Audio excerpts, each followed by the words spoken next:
જિલ્લાનું સરકાર દ્વારા વિભાજન કરવામાં આવ્યું અને સરકારે આ બનાસકાંઠા જિલ્લાનું વિભાજન કરી અને નવો જિલ્લો બનાવ્યો છે અને બસ ત્યારથી જ અલગ અલગ જગ્યાએ જિલ્લા તાલુકાના વિભાજનની માંગ ઉઠી રહી છે। ઉત્તર ગુજરાત પછી હવે દક્ષિણ ગુજરાતમાંથી પણ આ માંગ ઉઠી છે અને દક્ષિણ ગુજરાતમાંથી હવે જિલ્લો નહીં પણ તાલુકો અલગ કરવાની માંગ કરવામાં આવી રહી છે, કારણ કે લોકોને છેવાડાની જગ્યાએ ખૂબ જ તકલીફ પડતી હોવાની અહીંયા વલસાડ તાલુકામાં માંગ ઉઠી છે અને વલસાડ તાલુકામાં 40 ગામના સરપંચોએ ભેગા મળી અલગ તાલુકો રચવામાં આવે તેવી માંગ સાથે કલેક્ટરને આવેદનપત્ર પણ આપવામાં આવ્યું છે। મહાનગરપાલિકામાં 11 ગામો જતા રહ્યા અને 12 ગામ જેવા વિધાનસભા કપરાડામાં લાગે છે। એ લોકોને કામગીરી બધી વાપી રહી ને વિધાનસભા કપરાડા લાગે છે, એટલા માટે જરૂરી હતું। આ સવલત તો થશે જ એ લોકોને, કારણ કે મોટા મોટા એક સેન્ટર લાગે છે, જે બી ગામડા 27 ગામડાને 12 ગામડા લાગે છે, એ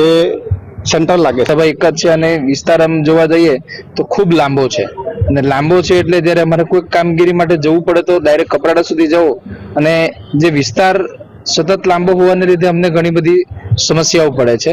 અને આ જે ગામો સાથે અમારી વિધાનસભા બી છે સાથે, આ સાથે સંકલન થઈને એક અમારો તાલુકો નાના પુંડા અથવા મોટા પુંડા જે બી એરિયામાં અમને મળી જાય તો અમારા બધા